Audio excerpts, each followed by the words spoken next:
Hello friends, કેમ છો બધા? એકતાસ કિચનમાં આપ સૌનું સ્વાગત છે. આજે આપણે બનાવીશું ચીઝી ગાર્લિક બન. તેના માટે આપણે રેસીપી જોઈ લઈશું. ચાલો આપણે ક્રીમી ચીઝ બર્ગર બનાવવાની રીત જોઈ લઈએ. 1.5 ચમચી બટર લેવાનું છે.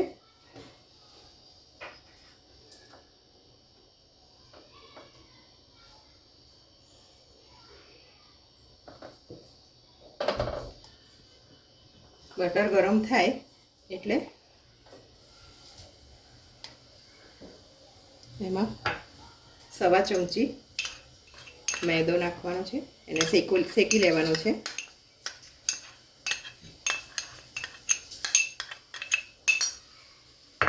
આની સુગંધ આવે ને ત્યાં સુધી એને શેકવાનો છે, પણ એનો કલર ચેન્જ ના થવો જોઈએ, ધ્યાન રાખવાનું.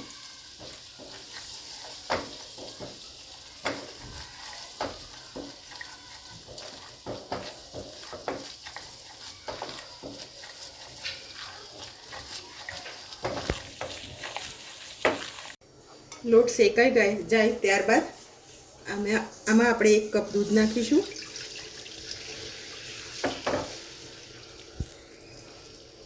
ફ્રેન્ડ્સ, આ બર્ગર એટલું યમી બને છે કે સાંજે આપણે બાળકોને 4-5 વાગે નાની મોટી ભૂખ હોય ત્યારે એ બેસ્ટ ઓપ્શન છે.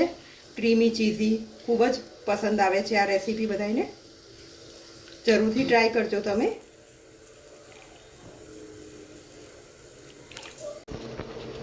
આપણો સોસ રેડી છે. હવે આપણે એમાં ચીઝ નાખીશું. આ મેં ચીઝ ક્યુબમાંથી ગ્રેટ કરેલું ચીઝ છે. તમે કોઈ પણ લઈ શકો છો. મોઝરેલા ચીઝ પણ લઈ શકો છો તમે.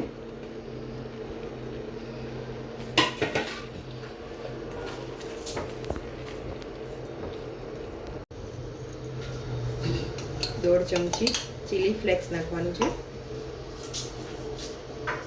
1.5 ચમચી ઓરેગાનો.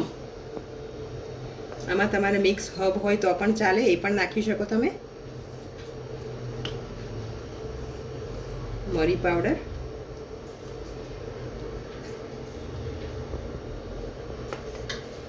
અને એઝ પર ટેસ્ટ સોલ્ટ.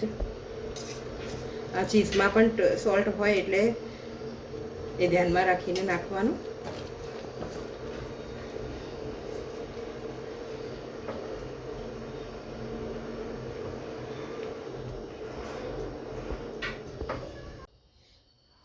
તો મિત્રો, આપણો સોસ તૈયાર છે. આ કન્સિસ્ટન્સી જોઈ લેજો તમે. આવી કન્સિસ્ટન્સી રાખવાની છે અને આને રૂમ ટેમ્પરેચર પર આવે પછી એને 30 મિનિટ માટે ફ્રીઝર કરવાનું છે. હવે આપણે બટર ગાર્લિક પેસ્ટ બનાવીશું. એના માટે બટરને મેલ્ટ કરી દીધું છે. એમાં લસણની પેસ્ટ નાખીશું.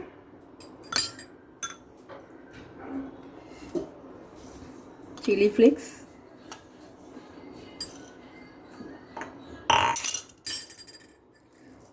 ઓરેગાનો,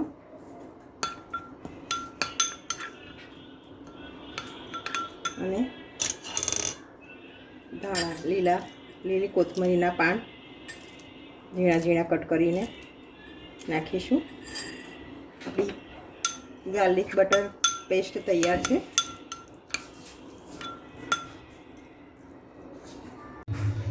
હા તો ફ્રેન્ડ્સ, આપણે બર્ગર એને આ રીતે કટ કરીશું. નીચે સુધી નથી કરવાનું, આપણે ઉપરથી જ. એટલે આપણે એમાં વ્હાઈટ ચીઝી સોસ છે તેને પોર કરી શકીએ. ઓપન કરીને અહીંયાથી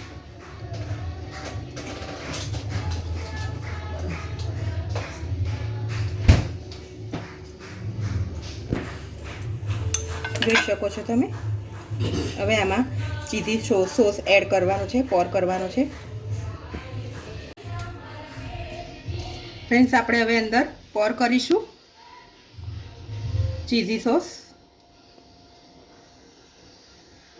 ફ્રેન્ડ્સ, તમે આને ચમચીથી પણ પોર કરી શકો છો, પણ આ ઇઝી વે છે અને બહાર નહીં નીકળે અને સરસ રીતે પોર થશે.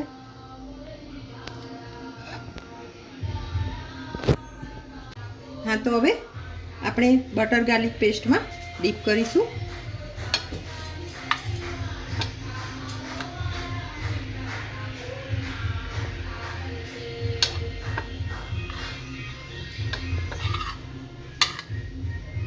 ચમચીથી ઉપરની સુધી બધે જ લાગે એ રીતે.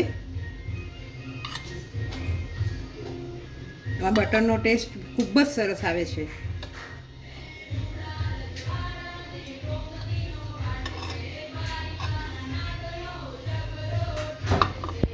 હા, તો આપણે છે ને આ રેસીપીમાં ઓવનનો ઉપયોગ નથી કર્યો, કારણ કે જેના ઘરે ઓવન ના હોય તે પણ આ રેસીપી બનાવી શકે. એટલે આપણે મેં આમાં પેન મૂકી છે. પેનમાં મેં આ મીઠું મેં ઘણી વખત બેક કરવા માટે યુઝ કર્યું છે. એને ફેલાવી દઈશું આપણે.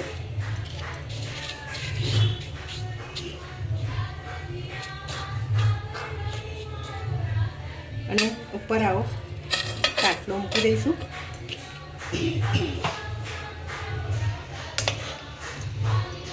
હવે આપણે હોમમેડ ઓવનમાં બેક થવા મૂકીશું.